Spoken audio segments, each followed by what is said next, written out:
नमस्कार मित्रांनो, जय शिवराय. युवा ट्रेकर या आपल्या मराठी यूट्यूब चॅनलमध्ये आपले स्वागत आहे. तर मित्रांनो, आपण आहोत आपल्या भट्टी या गावामध्ये. या भट्टी गावामध्ये प्रभू श्रीराम नवमी ते हनुमान जयंती अखंड हरिनाम सप्त्याचे आयोजन केले जाते. या अखंड हरिनाम सप्त्यामधील ग्रंथराज ज्ञानेश्वरी पारायण दीपोत्सव सोहळा हा आपल्या व्हिडिओमध्ये आपण दाखवत आहोत.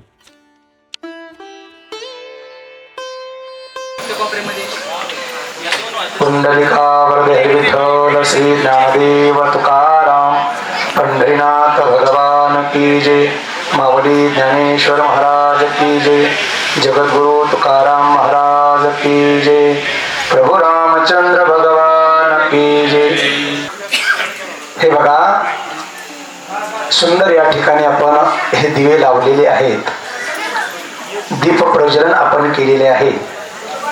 प्रतिवर्षी आपण दीप प्रज्वलन करतो आणि दीप प्रज्वलन करून 5-10 मिनिटं या दीपोत्सवाचं महत्व आपण श्रवण करतो. सहज शंका अशी निर्माण होईल की दरवर्षीच काय हे दिवे लावायचे, दरवर्षीच काय हीच माहिती ऐकायची. परमार्थामधली माहिती आपण जी श्रवण करत असतो, ऐकत असतो, ती आही अगोदर आपण ऐकलेली आहे, इथून पुढेही ऐकणार आहोत, आताही ऐकत आहोत. पण जी माहिती आपण ऐकली असताना सुद्धा पुन्हा ऐकावीशी वाटते, जी गोष्ट आपल्याला माहित असताना सुद्धा पुन्हा पुन्हा आपण ती ऐकतो आणि आवडीनं श्रवण करतो. आपल्या व्यवहारामध्ये आपल्या घरी दररोज एक पेपर येत असे. तो पेपर आपल्या घरी आल्यानंतर कालचा जो पेपर आहे तो जर आज आपण वाचनासाठी घेतला, त्यावरची तारीख आपण बघितली तर सहज म्हणतो, अरे हा कालचा पेपर आहे. वरची हेडिंग वाचायच्या अगोदर कालचा पेपर ध्यानात आल्याबरोबर तो पेपर आपण बाजूला टाकतो. त्या पेपर मधलं एक हेडिंग सुद्धा आपण वाचत नाही. का तर तो कालचा पेपर आहे. पण गेली अनेक वर्षापासून आपण तीच ज्ञानेश्वरी वाचतो, तोच हरिपाठ गातो, तेच कीर्तन श्रवण करतो, तोच काकडा म्हणतो, तेच गाथा भजन म्हणतो. पण असं आतापर्यंत कोणी म्हटलं का, किती वेळेस तोच दीपोत्सव, किती वेळेस तोच काकडा, किती वेळेस तोच हरिपाठ, असं आपण कधी म्हटलो नाही. आणि असे शब्द आपल्या कानावरती सुद्धा पडले नाही. वास्तविक पाहता प्रत्येक वचनामध्ये रूप पाहता लोचने हे अभंग आपण कित्येक वेळा ऐकले, पण असं आतापर्यंत कोणी कधी म्हटलं नाही, तोच अभंग किती वेळेस म्हणतात. त्याचं सरळ उत्तर आहे, व्यवहारामध्ये प्रापंचिक जीवनामध्ये ज्या आपण गोष्टी घडणाऱ्या घडामोडी ऐकतो, त्या गोष्टी घडणाऱ्या त्या विटणाऱ्या असतात. आणि परमार्थातल्या ज्या गोष्टी असतात, परमार्थामधल्या ज्या कथा असतात, परमार्थामधल्या ज्या कृती असतात, त्या अवीट असतात. म्हणजे ज्याला कधी वीट नसतो, अवीट गे माय विटेना या उक्तीप्रमाणे याचा कधी वीट नाही. प्रापंचिक जीवनातल्या गोष्टी आपण ऐकतो, प्रापंचिक जीवनातल्या व्यवहार आपण हरवतो, त्यावेळेस त्या विटणाऱ्या असतात. त्यामुळे त्या आपल्याला पुन्हा ऐकाव्या वाटत नाही, पुन्हा कराव्या वाटत नाही. पण परमार्थातले जे कार्य आहेत ते अवीट आहे, म्हणजे कधी न विटणारे आहेत. म्हणून जो दीपोत्सव आपण 43 वर्षापूर्वी केला, त्याच उत्साहाने तोच दीपोत्सव आजही आपण या ठिकाणी साजरा करतोय. याचं सरळ उत्तर आहे, हा करणारा दीपोत्सव, हा चालत असलेला दीपोत्सव हा अवीट आहे, याला कधी वीट नाही. का करायचा दीपोत्सव? किती मोठा अंधार असू द्या, त्या अंधार घालवण्याचं कार्य हा दिवा करतो. दुसरी गोष्ट, येण्याचं काम हा दिवा करतो. ज्याप्रमाणे तुमचं आमचं अंतःकरण प्रपंचात वावरत असताना अज्ञानरूपी अंधकारानं भरकटलेलं आहे आणि अज्ञानरूपी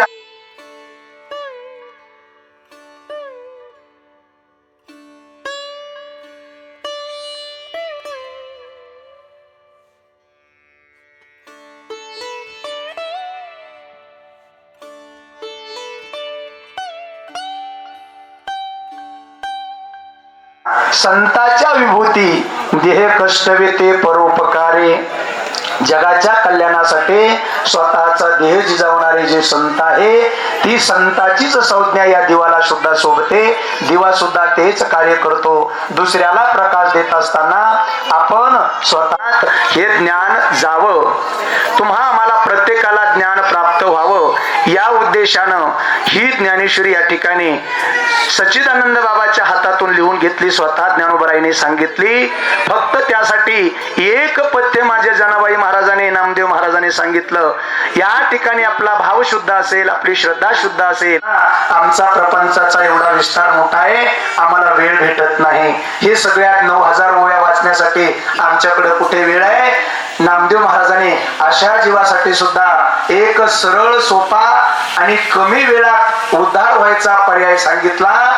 आपल्या 9000 ओव्या नाही वाचता येत, पण किमान एक जरी ओवी आपण वाचली, पण ती अनुभवपूर्वक वाचली, तर आपला उद्धार झाल्याशिवाय मात्र राहणार नाही.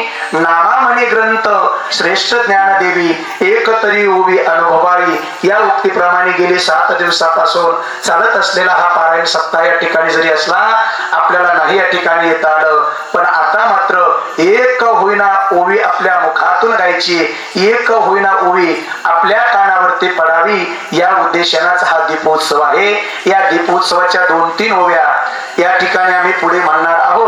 तुम्ही त्या अगदी श्रद्धापूर्वक पाठीमागे म्हणायच्या.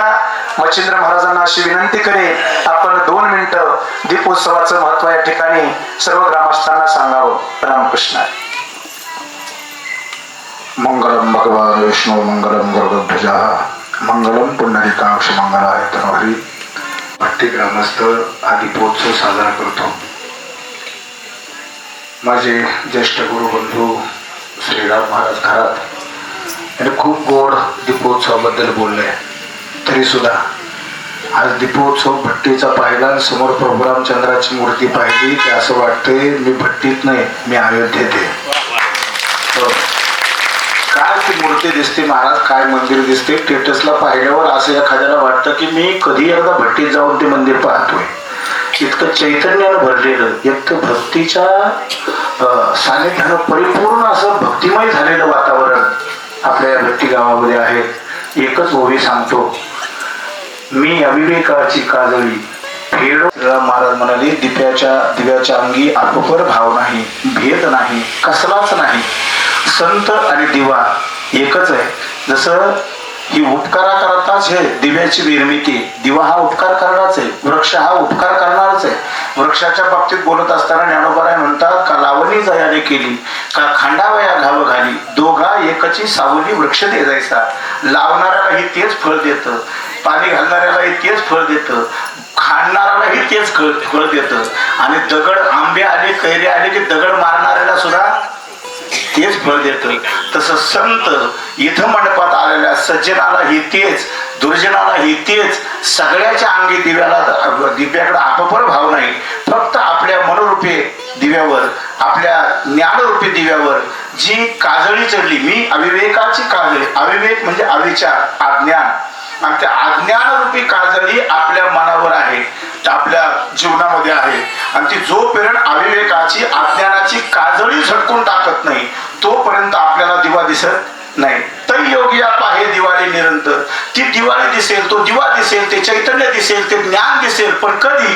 जोपर्यंत आपली काजळी झटकून टाकत नाही तोपर्यंत. ज्या दिवशी आपण काजळीला झटकू ना, तुम्ही बघा, दिवा जर लावला आणि त्याला काजळी आली तर अंधार पडतो का नाही? पण तो काजळी एकदा का झटकून टाकली की तो पूर्ववत तेवढा तेवत राहतो. का? ती काजळी अंधार करते. म्हणून काजळी ही अज्ञानरूपी काजळी आपल्या जीवनामध्ये खूप मोठा अज्ञानाचा अंधार करत असते.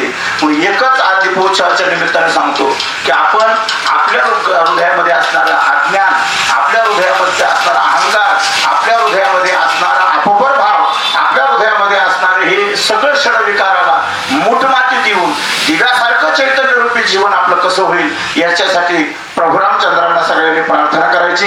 अधिकचा वेळ घेत नाही मी, कारण पुढेही बहुत करणे आहे. या न्यायानं पुढील माहिती श्रीराम महाराज तुम्हाला सांगतील. दीपोत्सव झाल्यावर लगेच कीर्तनाला सुरुवात होणार. सर्वांनी हात जोडायचे. माझ्या पाठीमागं दीपोत्सवाची ओवी म्हणायची आहे. अगदी शांतता बाळगत हात जोडले सर्वांनी. वरची समयची नाव समयची ती राहू दे. कादा कोटे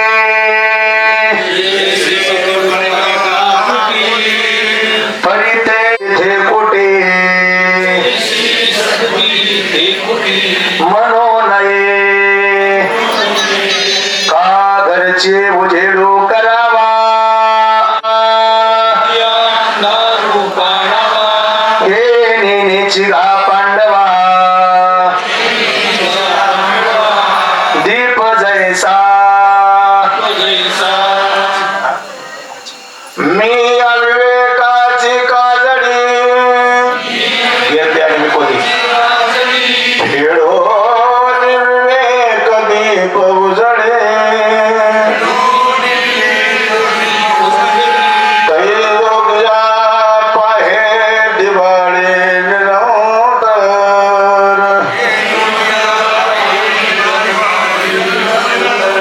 मी अविवेकाची काजळे खेळो निर्विवेक दीप उजळे तैलोकया पाहे दिवाळे निरंतर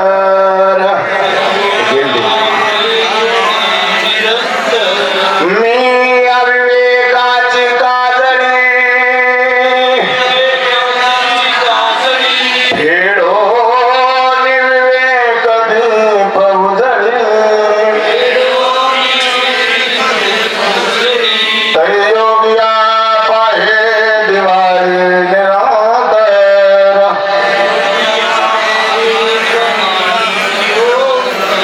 यत्र योगेश्वर कृष्ण यत्र पार्थो धनुर्धरा तत्र श्री विजयोते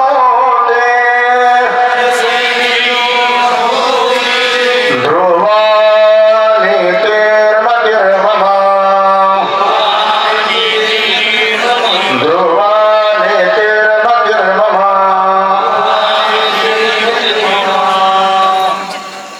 सर्वांनी आपापले डोळे बंद करायचे आणि डोळे बंद करत असताना प्रत्येकाने श्रद्धापूर्वक असं एक दृश्य तुमच्या आमच्या ध्यानामनात आणायचंय. समोर दीप प्रज्वलन झालेला आहे अथवा दिवा पेटवलेला आहे. तो दिवा समोर आहे पण आपल्या मनानं हळूहळू त्याला आपल्या अंतःकरणात आणायचंय. आपलं मन त्याच्याशी एकाग्र करायचंय आणि अशी एक दृष्टिकोन संकल्पना अंतःकरणामध्ये आणायची आहे. तो दिवा हळूहळू हळूहळू हळूहळू तुमच्या आमच्या प्रत्येकाच्या अंतःकरणात आलाय, अर्थात चित्तात आलाय, अगदी हृदयापाशी आलाय आणि आपल्या तुमच्या आमच्या अंतःकरणामध्ये तो दिवा असा प्रज्वलित झालाय की तो दिवा तुमच्या आमच्या चित्तामध्ये, तुमच्या आमच्या अंतःकरणामध्ये, तुमच्या आमच्या हृदयामध्ये तो ज्ञानरूपी दिवा असा पेटलेला आहे. अशी अंतःकरणाने मनपूर्वक श्रद्धापूर्वक ही संकल्पना अगदी मनाने अंतःकरणात आणायची आहे.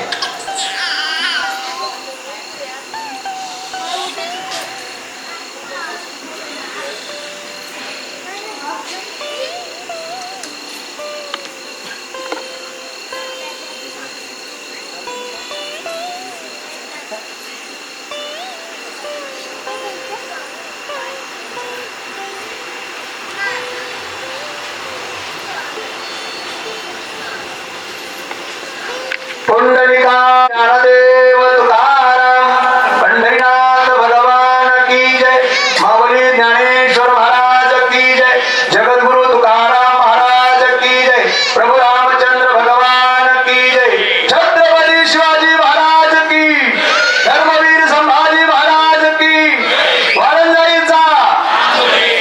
सगळ्यांनी हात जोडायचे. सगळ्यांनी येणे वाग्यज्ञ तोषावे तोषोनी मजल्यावे पसायला नये. जे काळांचे व्यंकटे सांडो तया सत्कर निरते वाढो होता परस्परे पडो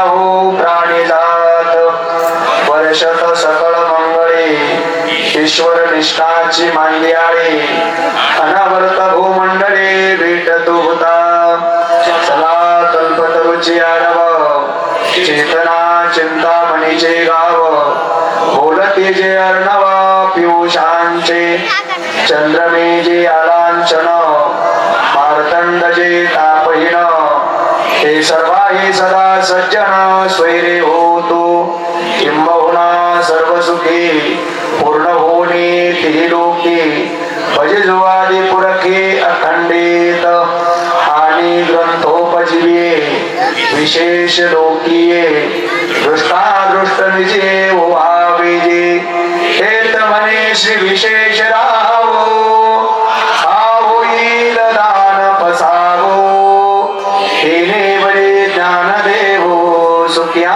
झाला तेने बरे ज्ञान देवो सुख्या झाला तेने बरे ज्ञान देवो सुख्या झाला तथास्तु तथास्तु तथास्तु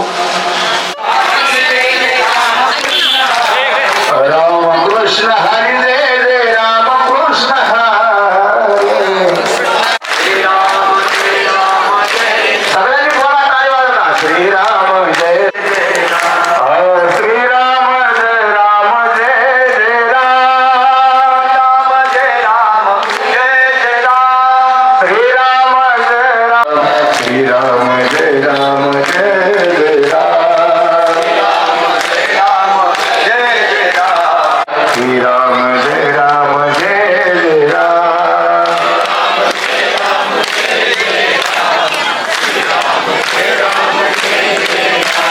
श्रीराम जय राम जय जय राम श्रीराम जय राम जय जय राम श्रीराम जय राम जोरात बोला श्रीराम जय श्रीराम जय राम जय जय राम श्रीराम जय राम जय जय राम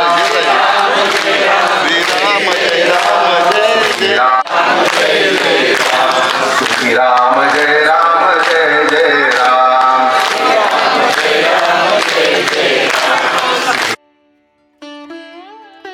तर या ठिकाणी सुंदर असा हा दीपोत्सव सोहळा हा पार पडलेला आहे.